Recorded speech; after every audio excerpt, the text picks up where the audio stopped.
Empresa ligada a uma facção criminosa tem jogador na base do Corinthians. Vídeo de hoje do canal do Nicola continua repercutindo péssimas notícias para o presidente Augusto Melo e fala também sobre Agustin Jai, o lateral direito do Palmeiras, na mira da Roma. Para completar, preciso te atualizar sobre Lucas Moura, que pode ter de parar por 3 meses. Já o Atlético Mineiro sofreu mais uma ação de clube brasileiro pedindo seu transfer ban.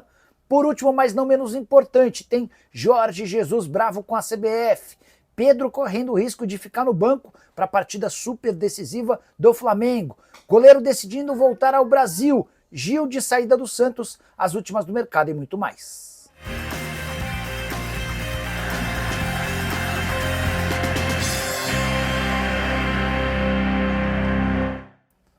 Fala aí pessoal, sou Jorge Nicola, bem-vindos a mais um vídeo do canal, sempre bom ter vocês por aqui, sem perder tempo, só pedir para deixar like, se inscrever no canal e ativar as notificações. Bora direto pro giro de notícias e a primeira informação é sobre o Vasco, que insiste na contratação de Rodrigo Caetano como novo diretor executivo de futebol. Caetano já deu a entender que vai continuar na CBF. Diante desse cenário, Juninho Paulista e Juninho Pernambucano passam a ser alternativas mais viáveis. Quero contar também que a Cazé TV vai transmitir todos os jogos do Super Mundial de Clubes, partidas transmitidas ao vivo e de graça aqui no YouTube.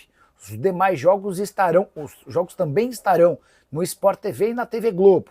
Quero contar também que o Al Ittihad se sagrou no final da tarde dessa quinta-feira campeão saudita pela 10ª vez, vitória por 3-1 contra o lanterna Al Raed, e o resultado assegurando o título a 3 rodadas do fim. A equipe do Ittihad tem Karim Benzema, Kanté e Fabinho como seus principais jogadores. A saideira do giro de notícias, o lateral esquerdo cuiabano do Botafogo é mais uma vez alvo do Brighton da Premier League. O time inglês, que já fez 2 propostas recusadas, promete uma terceira investida para levar o cuiabano na metade do ano. Agora de falar sobre Gil, que parece mesmo estar de saída do Peixe.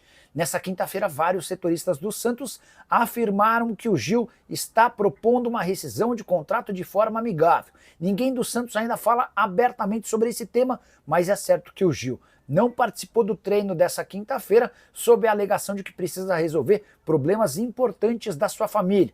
Ele tem autorização da diretoria do Santos para se ausentar das atividades. Gil, que nem esteve nas 2 últimas partidas do Santos como titular, ele assistiu aos confrontos contra o CRB e também contra o Grêmio, ambos do banco de reservas. Só para completar em relação ao noticiário santista e também do Gil, atleta que chegou na temporada passada 64 partidas e 1 gol marcado. Só uma correção, o Gil foi reserva contra Grêmio, derrota por 1-0 e Ceará, empate em 0-0.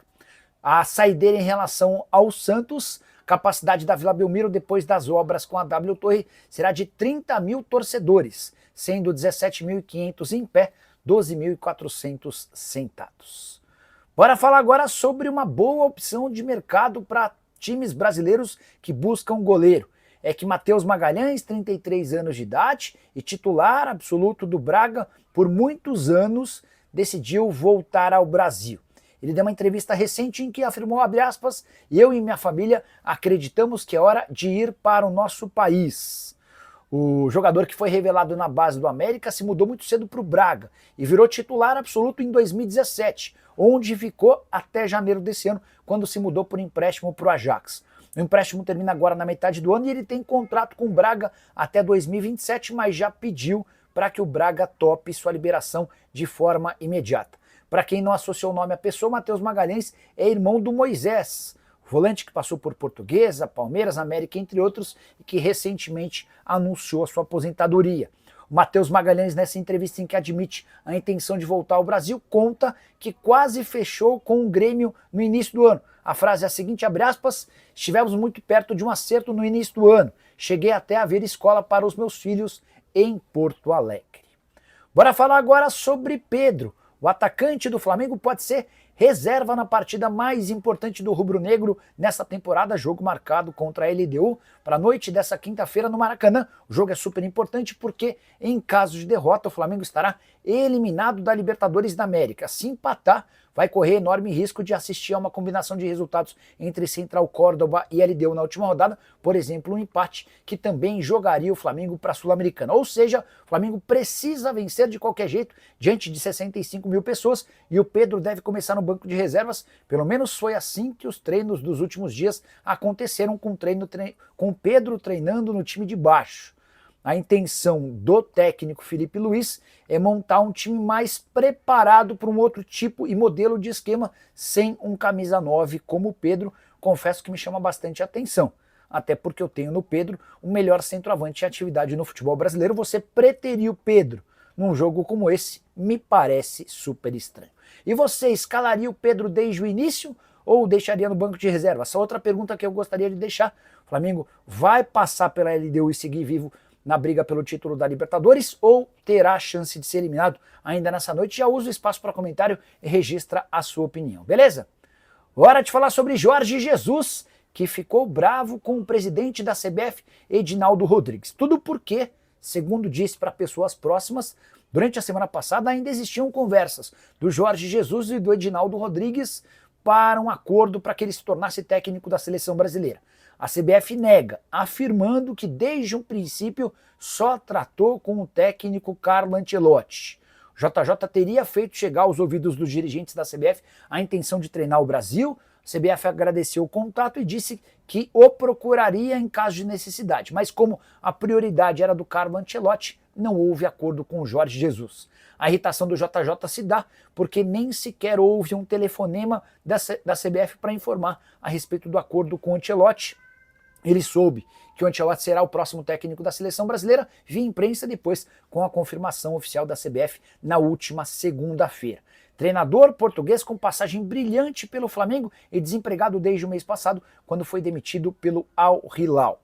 Importante contar que é enorme a chance de o Jorge Jesus aparecer num grande clube de futebol do Brasil nos próximos dias. Se o Flamengo, por exemplo, for eliminado pela LDU nessa quinta-feira, você pode ter certeza absoluta de que o nome dele vai ganhar muita força no rubro-negro. Até porque o BAP tem no JJ como seu técnico dos sonhos.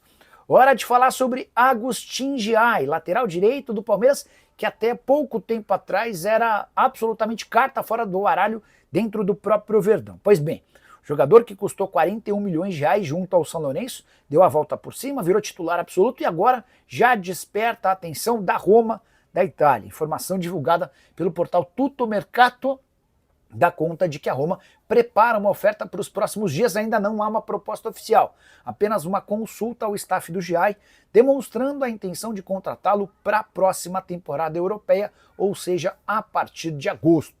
Palmeiras assegura não ter sido procurado por ninguém e nem estipula um valor para a contratação ou para a venda do jogador, embora já tenha setorista do Palmeiras afirmando que o negócio poderia sair na casa dos 20 milhões de euros ou mais de 120 milhões de reais.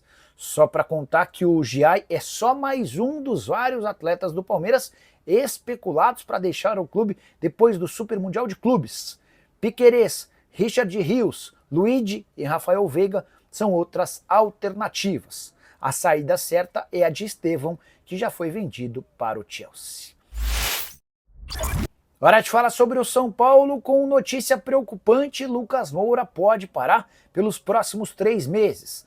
O atacante, que havia ficado de fora por quase 2 meses, graças a dores no joelho, voltou a sentir o mesmo incômodo e passou por uma consulta médica nessa quarta-feira. O Moisés Cohen, que foi especialista procurado por ele, afirma que o problema do Lucas Moura é muito parecido ao que teve o Lucas Veríssimo e o tempo de recuperação do ex-zagueiro do Santos foi de 3 meses. Então a tendência é que o São Paulo submeta o Lucas Moura a esse período de recuperação para que possa contar com o Lucas Moura para a reta final da temporada. Vale a lembrança de 3 meses daqui em diante, mais os 2 meses que se passaram, e o São Paulo não terá Lucas Moura por quase metade da temporada.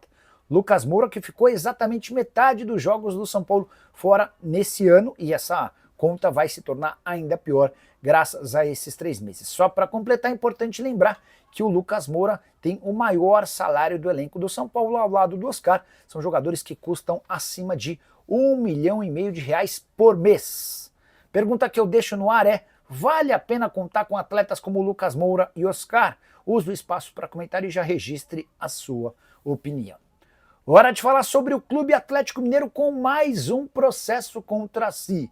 Agora é o Corinthians quem acionou a Câmara Nacional de Resolução e Disputas para cobrar o não pagamento da compra de Fausto Vera. Volante argentino que havia sido indicado pelo antigo treinador do Galo, passagem para lá de discreta do Fausto Vera no Galo, operação de 4 milhões de dólares, ou 21 milhões e meio de reais, por 70% dos direitos econômicos. Corinthians alega que recebeu apenas uma primeira parte da operação combinada entre os clubes e agora pede que a Câmara Nacional de Resolução e Disputas execute o Atlético. O problema é que vários outros clubes também fazem esse tipo de cobrança na mesma Câmara. Isso vale para o Botafogo em relação ao Júnior Santos, parcelas atrasadas, em relação ao Daverson no Cuiabá, parcelas atrasadas, e a Coelho, atacante recentemente contratado do Atlético Paranaense, Mário Celso Petralha, deixou que um áudio dele vazasse, reclamando da inadimplência atleticana. O que mais chama atenção é que o Galo, mesmo tendo se tornado SAF, com acionistas, ou seja, donos, e pessoas de muito gabarito e bastante dinheiro, como Rafael e Rubens Menin, segue adotando práticas muito comuns para clubes associativos. Para fechar o vídeo para falar sobre o Corinthians com informação importante, que repercute e acrescenta em relação à notícia da manhã dessa quinta-feira. Já havia contado para vocês que a Polícia Civil identificou, graças a quebras de sigilos bancários, que R$1 milhão que saíram dos cofres do Timão foram parar numa empresa ligada ao PCC, primeiro comando da capital, facção criminosa mais relevante do país. A empresa que tem associação com o PCC é a UJ Futebol. Pois bem, o site Meu Timão, que cobre o Corinthians, conseguiu descobrir que pelo menos um atleta entre os vários contratados pelo Corinthians para as categorias de base tem relação com a UJ Futebol. Eu já havia dito para vocês há coisa de 10 dias que a polícia estava investigando as categorias de base e esse excesso de contratações com a suspeita de que o crime organizado estivesse utilizando a base do Corinthians para inclusão de jogadores. É bom que você entenda que, na visão da polícia, todas essas entregas que o Corinthians tem feito à principal facção criminosa do país seriam uma consequência do dinheiro investido na campanha eleitoral de Augusto Melo. Essa é a visão da polícia para a associação do presidente do clube com a facção criminosa, algo absolutamente assustador e que já vinha sendo debatido e especulado entre conselheiros da oposição desde o ano passado. E diante de todo esse cenário, é líquido e certo que Augusto Melo não se tornará presidente do Corinthians por muito tempo. Ele pode se esforçar, tentar fazer acordos, mas é questão de tempo e pouco tempo para que ele deixe a presidência do Corinthians. A questão é se ele vai parar atrás das grades. E existe uma chance real de que isso aconteça na companhia de Sérgio Moura, superintendente de marketing do Corinthians, e também de Marcelo Mariano, que devem ser indiciados pela polícia por lavagem de dinheiro e formação de quadrilha, tudo por causa desse repasse de R$1 milhão que saíram da conta do Corinthians e foram parar na UJ Futebol, empresa ligada ao crime organizado. E você, o que pensa sobre tudo isso que eu contei? Esquece de deixar o espaço para comentário, na sua opinião, deixe o espaço para comentário, para usar a sua opinião. Também deixa like, se inscreve no canal, a gente se encontra mais tarde. Tchau!